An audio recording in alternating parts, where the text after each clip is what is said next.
It's 1 a.m. You told yourself 5 more minutes 2 hours ago. Your eyes are burning. Your alarm is 6 hours away, and you're still scrolling. Not because anything on that screen matters, because some part of you right now physically cannot put it down. Tonight, we're going to find out why. You already know this scene. Lights off, body tired, mind saying, put it down, hand doing the opposite.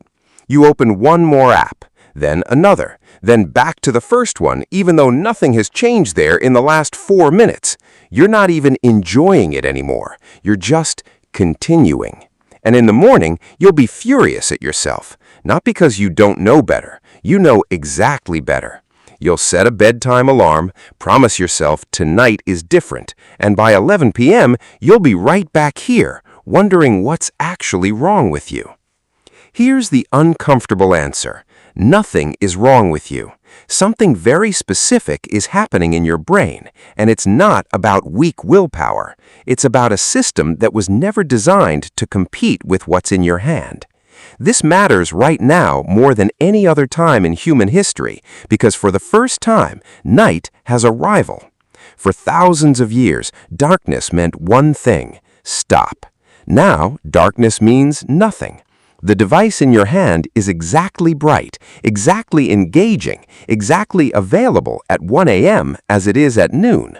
Your body still thinks night should mean rest. Your phone disagrees, and lately, your phone is winning.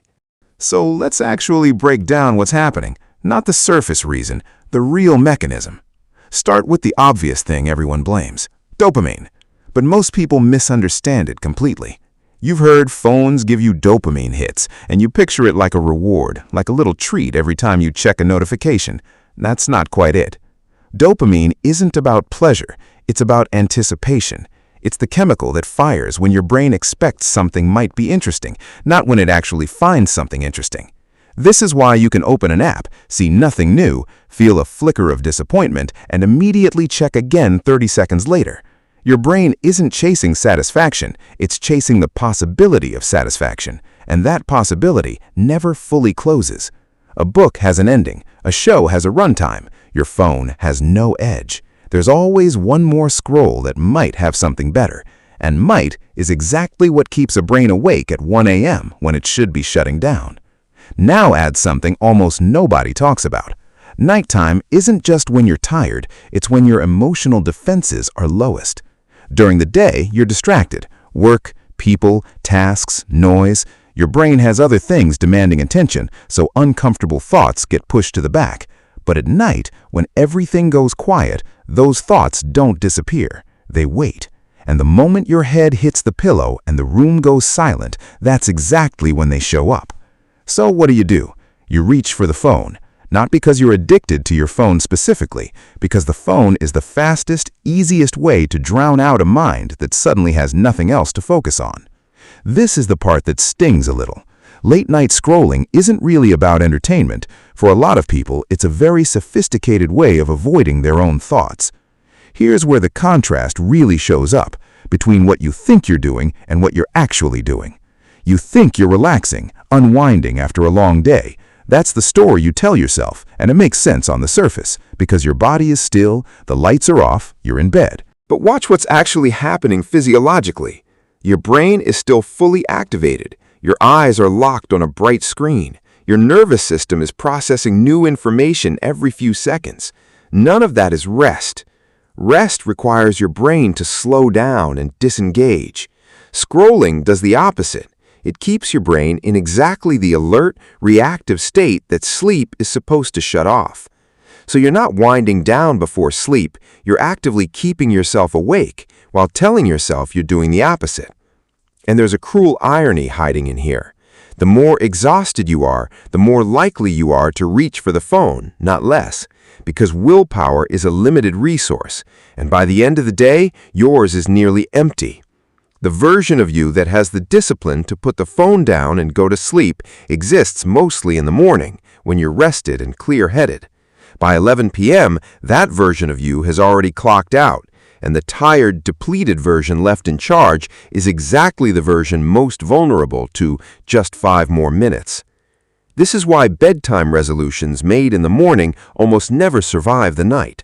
You're essentially asking your weakest, most depleted self to enforce a rule your strongest self created 12 hours earlier.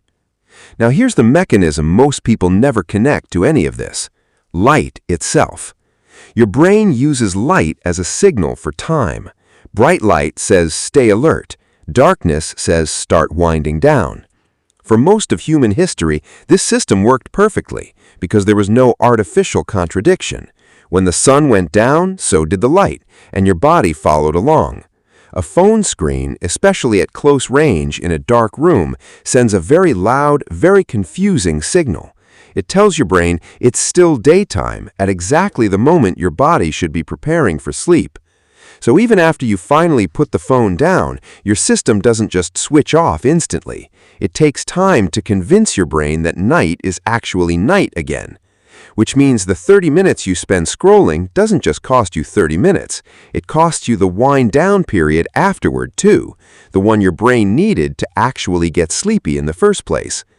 Now, zoom out, because this isn't just a sleep problem. It quietly reaches into almost everything else. It shows up in how tired you feel making basic decisions the next day, because you didn't just lose an hour of sleep, you lost the deep, restorative kind that your brain relies on to actually reset. It shows up in relationships, where the last thing your partner sees before you fall asleep is your face lit up by a screen instead of turned toward them. It shows up in mood, because sleep debt doesn't announce itself as tiredness alone. It shows up as irritability, low patience, and a shorter fuse you can't quite explain. And it shows up in self-image, in that quiet frustration of feeling like you can't even control something as simple as putting down your own phone, which chips away at your confidence in bigger areas too. None of this is really about the phone. The phone is just the most convenient tool for a very old, very human habit: avoiding stillness. Before phones, people had other ways to avoid the quiet: late-night television, long phone calls, reading until their eyes physically closed. The tool changes, the underlying pattern doesn't. Something in us has always been a little afraid of being alone with our own unfiltered thoughts, and night is the one time of day that removes every excuse not to be. So here's where this leaves you. The real reason you can't put your phone down at night was never really about the phone. It's about a brain chasing endless possibility instead of closure, a nervous system avoiding silence instead of sitting at it, and a version of you at 11 p.m. who is simply too depleted to fight either one. Which raises the real question: not how do you get better at putting the phone down, but what exactly you're avoiding in that quiet, and whether the scrolling is actually the problem or just the most convenient way you've found to not have to find out.